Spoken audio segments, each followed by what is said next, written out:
A Java microservice is deployed to Kubernetes. The container has a strict 1 GB memory limit, and the JVM heap is configured with a 900 MB maximum reservation. Under load, the pod is violently killed. The deployment sailed through staging. All unit and integration tests passed perfectly. But in the production environment, the service crashes unpredictably, taking active user requests down with it. This is a diagram comparing two distinct metrics inside that 1 GB Kubernetes boundary. Application performance monitoring tells a confusing story. The Java heap never even comes close to filling its 900 MB limit. The container operating system doesn't look at the internal Java heap. It monitors resident set size, or RSS, the total physical memory the entire process consumes.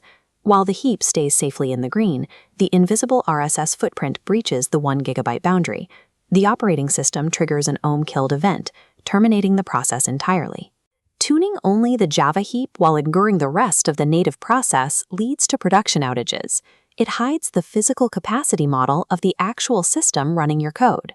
The standard reaction to a crash is to search for configuration flags on developer forums, pasting them into deployment manifests without first measuring the system's baseline.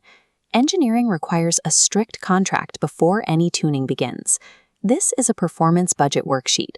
It defines explicit limits for P50, P95, and P99 latency, alongside targets for throughput, maximum CPU, and maximum RSS per pod.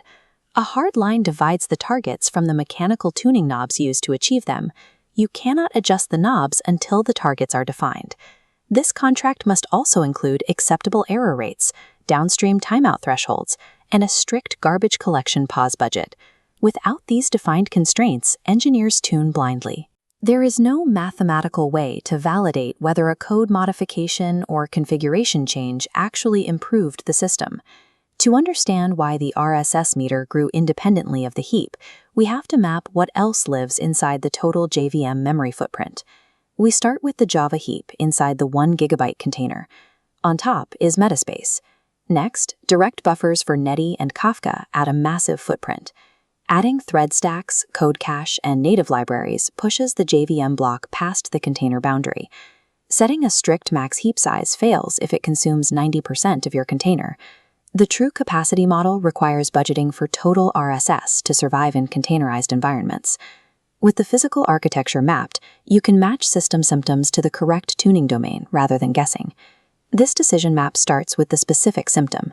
If a Netty app shows high RSS, measure direct memory.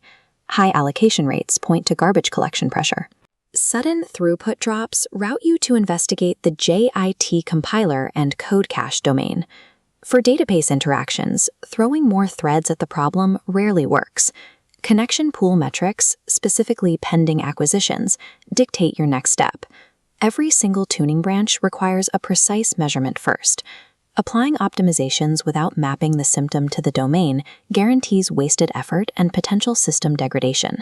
To safely validate any hypothesis formed from the decision map, you must subject the system to realistic, controlled load testing. A valid test requires a strict sequence: warm up the service, establish a clear baseline, gradually increase concurrent users, and execute a saturation burst test.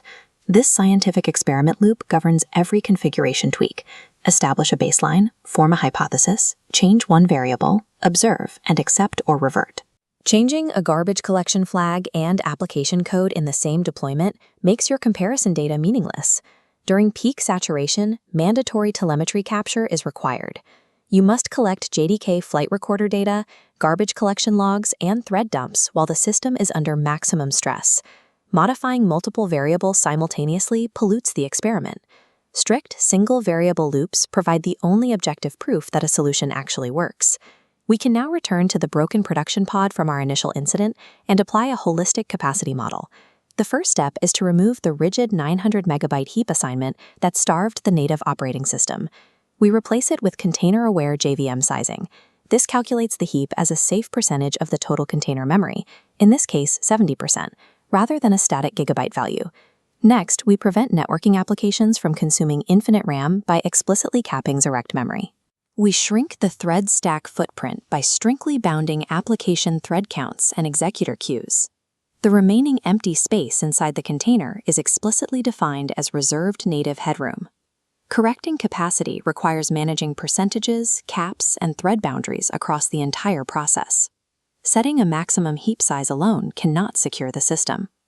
Verifying this new model requires monitoring total RSS and native memory tracking in real time under load. This overlay compares the two configurations under an identical burst load.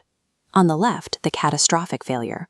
On the right, the tuned model, where heap and RSS rise together but plateau safely in parallel. The gap between that peak load RSS and the container limit is the mathematically proven explicit safety margin. Before the service goes live, a senior engineering checklist must be cleared.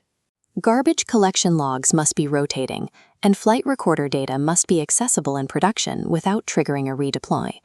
Downstream timeouts must be rigidly enforced, connection pools must be bounded, and Kubernetes CPU throttling must be highly visible on operational dashboards.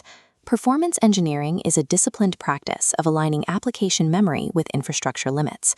By accounting for the entire process footprint, you resolve the specific resource conflicts that lead to container-level termination.